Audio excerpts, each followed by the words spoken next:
kita berdoa dulu seperti biasanya ya. Oke, kelas coba berdoa dulu, Bu Kiki.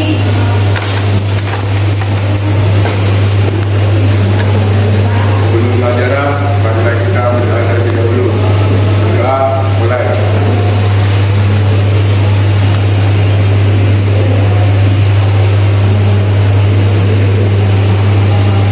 Berdoa.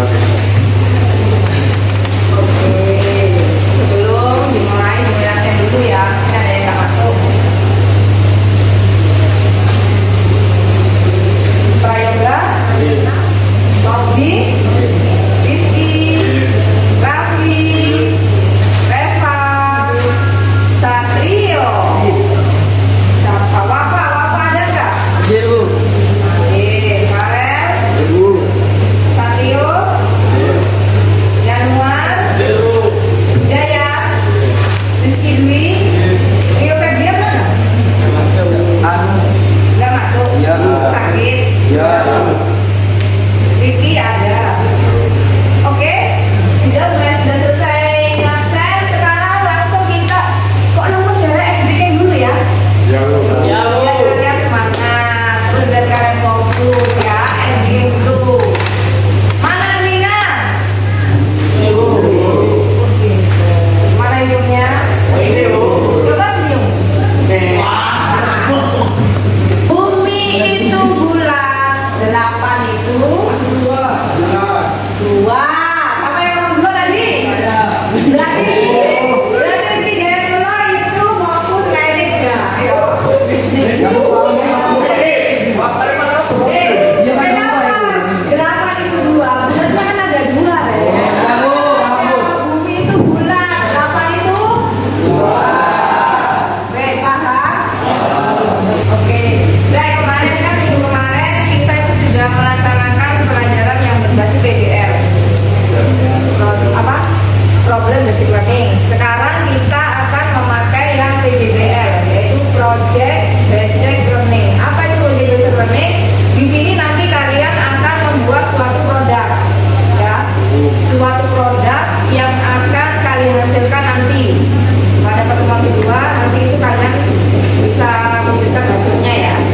Untuk saat ini kita langkah pertama menentukan proyeknya dulu, ya, menentukan proyeknya dulu. Nanti kalian akan Bu Mary kasih proyek namanya Undang-Undang Dasar, ya. Undang-Undang Dasar ini harus kalian teliti, ya, harus kalian teliti dulu apa itu undang-undang, terus dalamnya undang-undang itu apa, kan harus diteliti ya. Bu Mary kasih tahu yang harus kalian lakukan. Bentar ya, kamu tulis dulu di buku proyeknya. Menentukan proyek yaitu undang-undang, kamu tulis. Yang kedua di sini kalian akan merencanakan proyeknya. Ketiga, kalian menyusun jadwal untuk menyelesaikan proyeknya. Jadi kalian mengkaji undang-undang itu apa. Terus undang-undang itu ada pasalnya itu ada berapa. Kenapa kok undang-undang itu diamandemen? Paham ya? Oke. Sekarang Bu Mary mau tahu kalian, coba Satrio maju dulu. Bu Mary mau tahu apa sih undang-undang dasar 45? Aturan apa lagi? Dasar negara. Undang-undang dasar ini isinya ada berapa alinea? Ada berapa alinea undang-undang? 4. Oke, teliti. Nah, ini ya.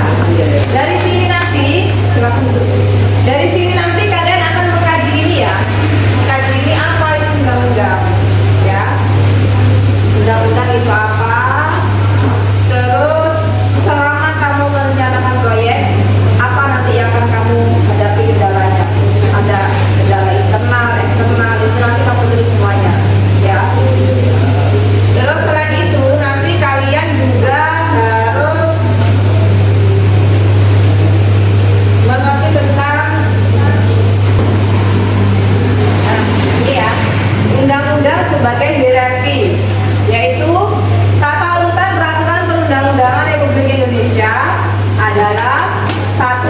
Jadi nanti di sini kalian akan mengkaji tata urutan undang-undang ya, tata urutan undang-undang. Tata urutan undang-undang. 1 paling tertinggi adalah Undang-Undang Dasar 45. Ya. Terus yang kedua apa? Hak MPR. Terus Perpu. UU atau Perpu? Perpu itu apa?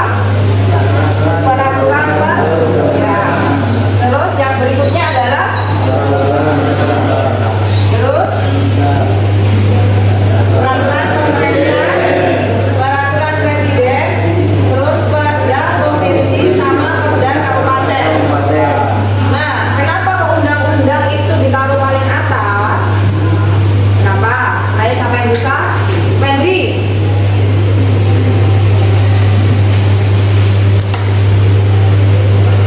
Kenapa undang-undang dasar ditaruh paling atas? Kenapa nggak di bawah sendiri? Kan ini banyak undang-undangnya. Kenapa kok UUD 45 itu di atas sendiri? Karena dari semua peraturan yang ada di bawah undang-undang dasar itu sudah tertera di dalam undang-undang dasar 45. Oke, ada lagi? Ya Ibu, dijawab. Kayak Pak Rami? Ini menjawab pertanyaan gue. Kenapa UUD 1945 itu merupakan undang-undang tertinggi yang ada di Indonesia? Karena Undang-Undang Dasar 1945 ini merupakan konstitusi tertinggi atau hukum dasar tertinggi yang ada di Indonesia. Ya, benar ya. Jadi kenapa undang-undang itu kok ditaruh di atas sendiri, kenapa nggak di bawah? Karena semua aturan undang-undang yang ada di Indonesia semuanya mengacu pada undang-undang. Jadi kalau misalkan presiden mau buat peraturan baru, itu harus mengacu pada undang-undang. Begitu juga dengan daerah. Nah, daerah di sini kan juga akan mengatur adanya seperti undang-undang daerah. Itu harus juga mengacu pada undang-undang. Sekarang kan di daerah kamu juga itu kan pakai otoda. Apa otoda? Otonomi. Nah, otonomi daerah di mana? Otonomi daerah itu merupakan wewenang kepala daerah. Jadi kepala daerah atau bupati itu memiliki wewenang untuk mengatur daerahnya sendiri. Tidak usah perlu izin ke pusat. Tetapi untuk membuat undang-undang perdanya juga harus sesuai dengan ini ya, sesuai dengan ini. Jadi di sini sekarang kalian silahkan mencari bahan-bahan yang akan kalian butuhkan pada saat proyek. Ya, saat proyek nanti di pertemuan kedua kalian akan mengerjakan suatu proyek yaitu undang-undang. Jadi sekarang kalian cari literasi dulu yang berkaitan dengan undang-undang. Kalau kalian tidak membawa HP atau handphone, boleh pakai langsung buku sama ini. Kalian cari ya. Setelah kalian cari, nanti Bu Mary akan melihat dulu apa sesuai dengan tema yang akan kalian kerjakan proyeknya. Paham?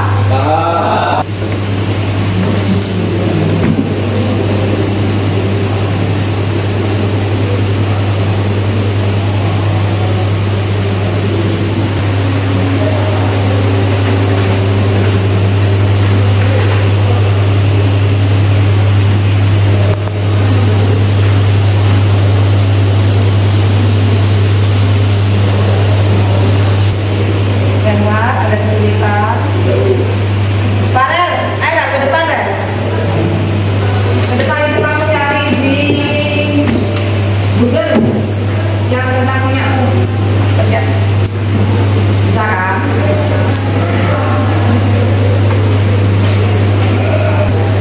Tentang perencanaan penyebab transisi konstruksi dan operasi dan pemeliharaan. Selain undang-undang tersebut, kementerian atau lembaga dan pemerintahan daerah dalam pelaksanaan proyek strategis nasional mendapat kemudahan pengadaan. Selain mengatur mengenai pemberian fasilitas fasilitas kemudahan. Ini juga mengatur mengenai penanganan dampak sosial dari adanya proyek strategis nasional, penyelesaian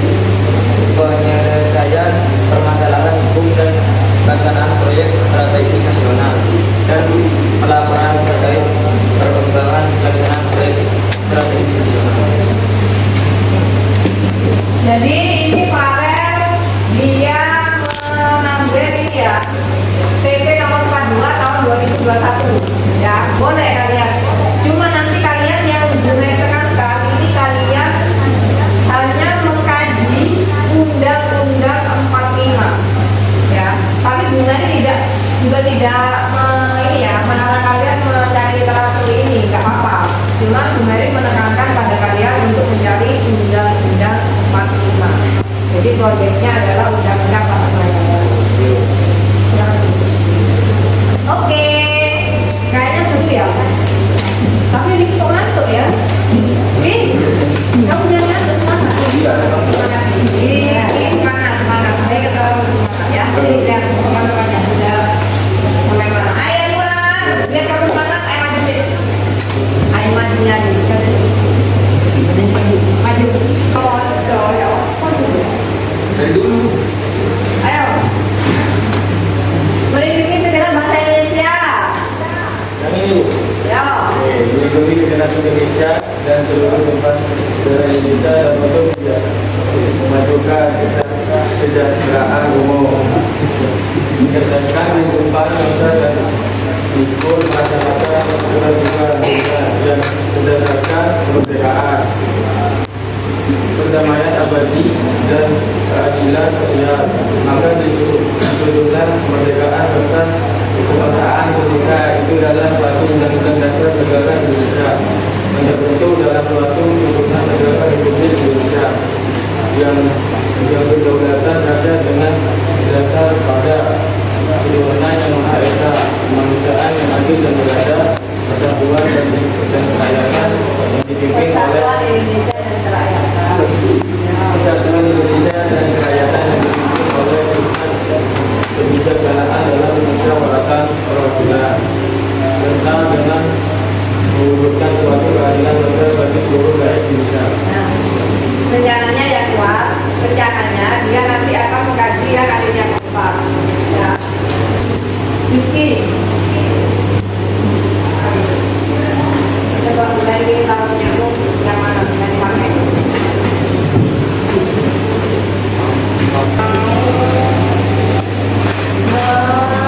Membacakan literaturnya dia yang akan dipilih. Jadi kalian bisa melihat nanti bisa diperbandingkan. Yang mana? Fungsi Undang-Undang 45 sebagai alat kontrol. Apa? Undang-Undang Dasar 1945 sebagai alat kontrol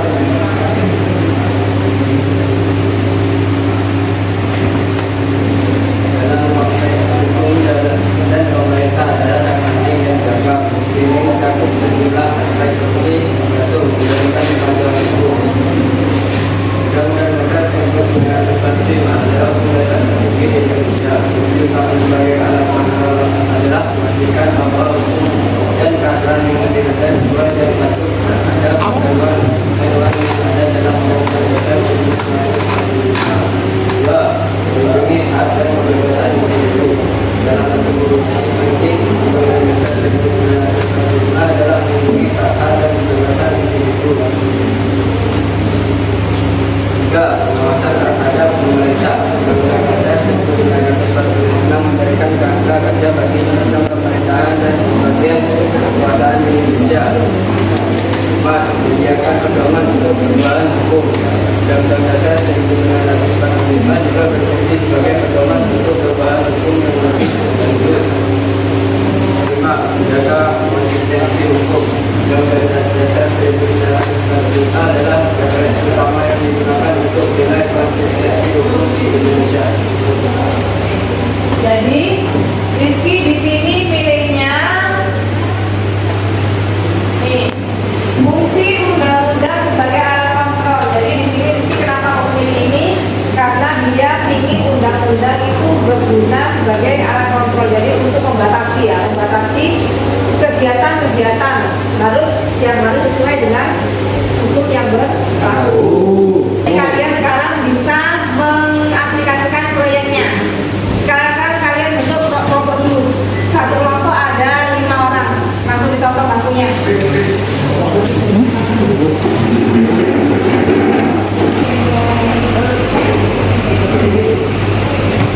Bu Mary kasih waktu 10 menit lagi. Ya, 10 menit lagi. Setelah itu kalian presentasi satu lagi.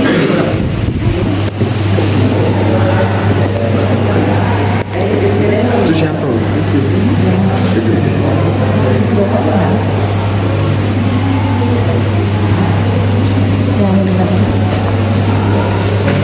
Coba yang mau ke sana.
Kalau sudah kalian maju satu-satu presentasikan dari kelompoknya sama dulu. Tapi apa siapa?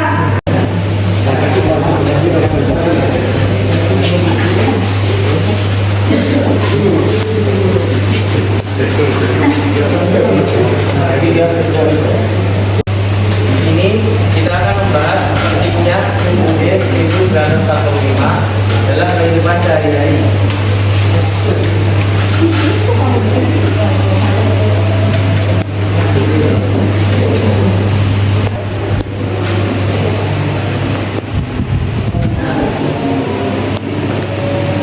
Jadi ada tahu apa itu UUD 1945?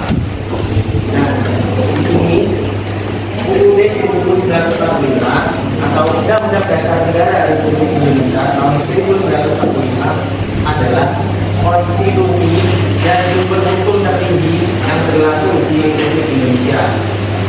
UUD 1945 ini juga menjadi perwujudan dari Dasar Negara Indonesia.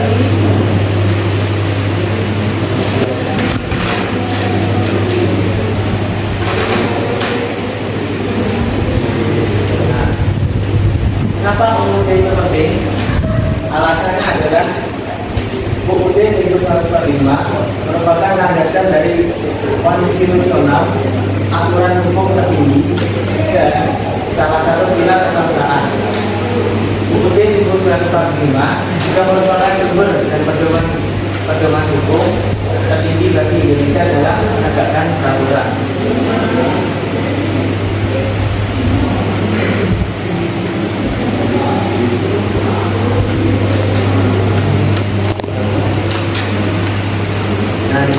fungsi UUD 1945. Eva, bisa dijelaskan?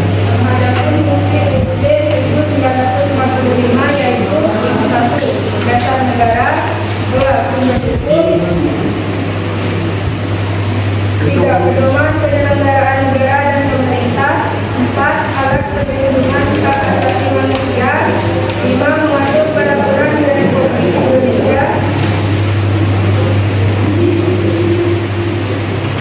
enam, mengatur proses tata kelola hukum di negara Indonesia, tujuh, menciptakan warga negara yang mampu mengembangkan negara Indonesia menjadi negara yang kuat dan hebat. 8. Sebagai sumber hukum tertinggi dan sumber segala kewenangan.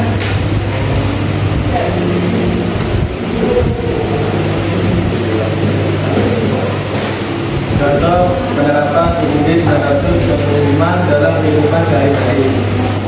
Kebebasan berpendapat dan menyatakan pendapat hak untuk memilih, perlindungan hukum, kebebasan berserikat dan berkumpul, hak atas pendidikan, pelindung hak asasi manusia, kepimpinan dan kedaulatan rakyat, perlindungan lingkungan hidup, hak untuk bekerja dan hak sosial, ketentuan warga negara.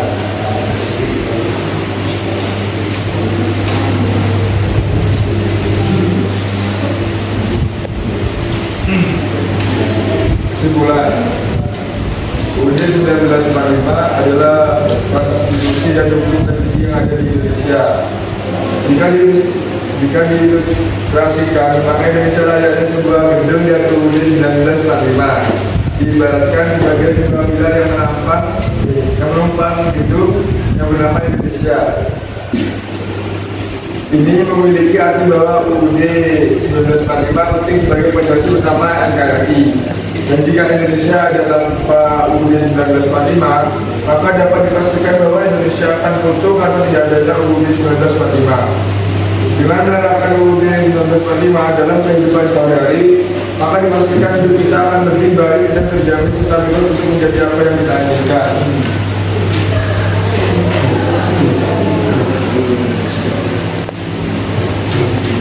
Sekian presentasi dari kelompok kami. Mohon maaf jika banyak kurangnya. Assalamualaikum warahmatullahi wabarakatuh.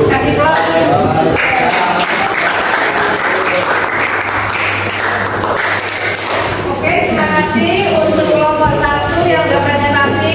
Untuk kelompoknya Mas Raffi dan kawan-kawan, presentasinya sangat menarik dan juga sangat ditunjang oleh PPT-nya sangat menarik dengan warna yang juga menarik. Tentunya buat kalian lebih semangat untuk mengenal undang. Oke, silakan kembali ke tempat. Kemarin kan ada nilai pengetahuan, keterampilan sama sikap, ya. Untuk kelompok 1 nilai pengetahuannya Bumari kasih B+. Dan untuk kelompok 2 nilai pengetahuan juga B+. Begitu juga dengan nilai sikap. Untuk semua kelompok Bumari kasih nilai B+. Dan untuk keterampilan khusus kelompok 1 Bumari nilai A. Untuk kelompok 2 Bumari juga kasih nilai A. Untuk yang kelompok 3 sama 4 Bumari kasih nilai B+. Ya, sesuai dengan standar nilai yang sudah Bumari tentukan, ya. Setelah Bumari evaluasi, sekarang sebelum pembelajaran diakhiri, Bumari akan memberi refleksi kalian sebelum pelajaran diakhiri, ya.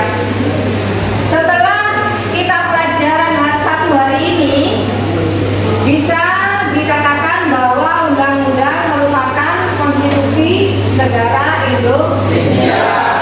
Dengan berbagai hukum yang ada di dalamnya, undang-undang juga merupakan sumber dari segala sumber hukum. Dan dalam refleksi kali ini, bahwa pembelajaran PJBL atau berbasis proyek dengan mengacu pada undang-undang bisa dikatakan bahwa proyek merupakan salah satu metode pembelajaran yang sangat buat kalian sangat mempermudah dalam berdiskusi. Tadi akhiri ya pembelajarannya.